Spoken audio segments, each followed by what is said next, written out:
what's up and welcome on my YouTube channel, Lady K. Here we're sharing real life stories and experiences. If it's your first time on my YouTube channel, feel free to subscribe and to click on the notification bell to stay updated on my videos and my live streams. Subscribe. She left her husband for her ex. After 2 years, she came back into her husband's life to chase away his new partner. This happened in South Africa.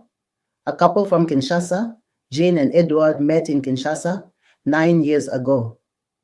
Edward had a great job where he excelled. Jean, 17 years younger than him, was the perfect choice for his life.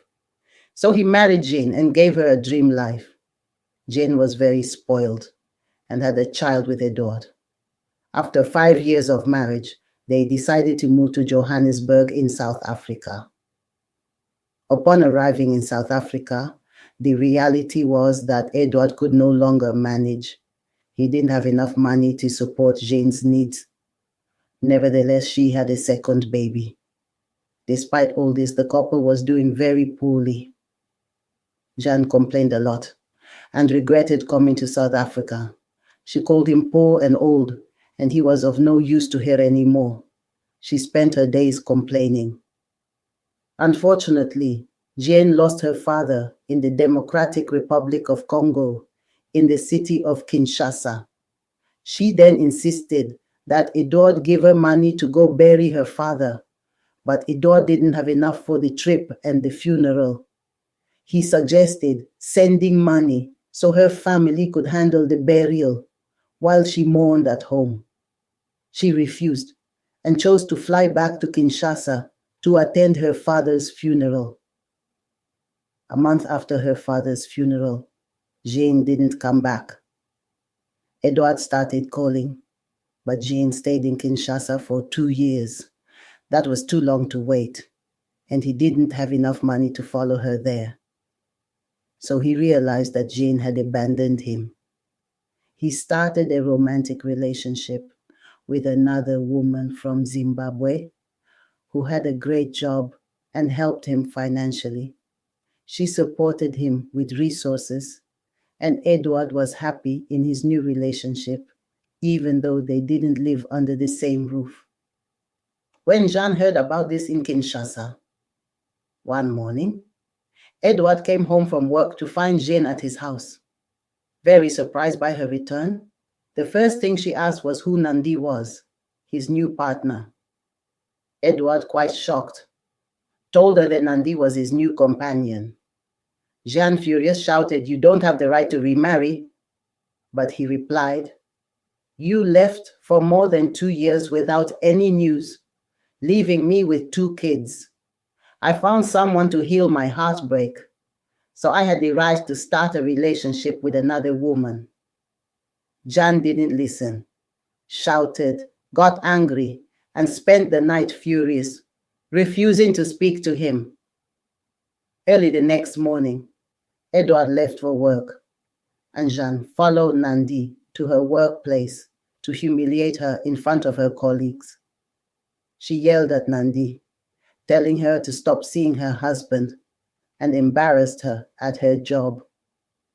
Nandi, now aware that Edward had another wife in Congo, the mother of his children he'd always introduced, was shocked and didn't know what to do other than apologize. Jane then returned home. When Edward arrived, he found messages from Nandi saying she'd been confronted by Jean at work. Furious, Edward told Jane that she had no right to behave that way and should leave Nandi alone. Jane then decided to visit the church elders, who were all Congolese, to tell them it was inappropriate for Edward to be with another woman while still married to her.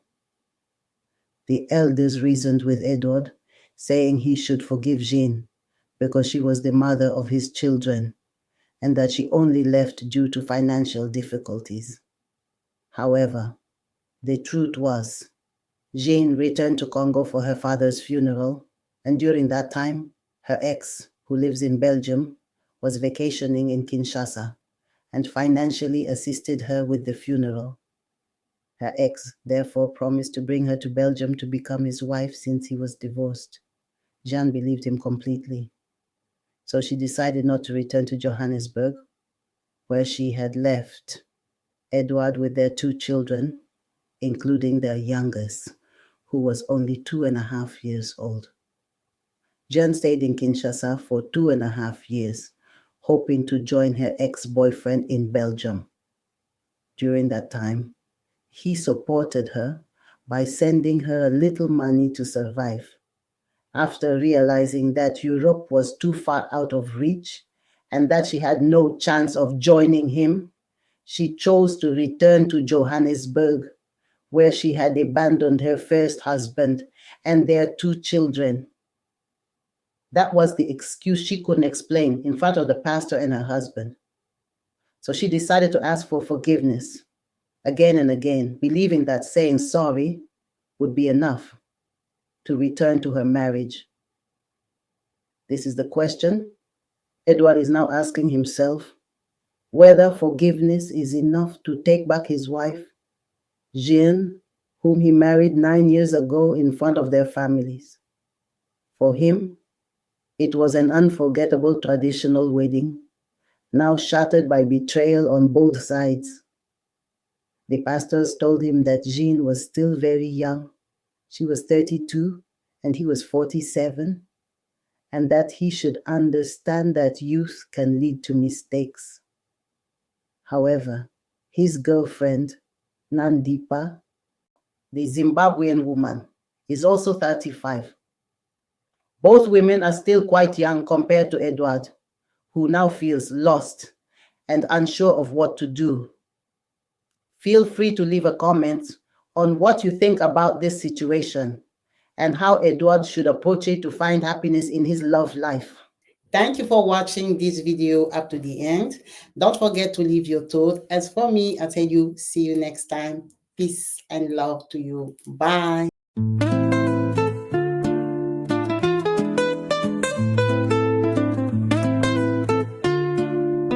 Hey, my name is Lady K, and I share real life stories on my YouTube channel. Join my channel by subscribing. Don't forget to click the notification bell to stay updated on the videos I share. Subscribe and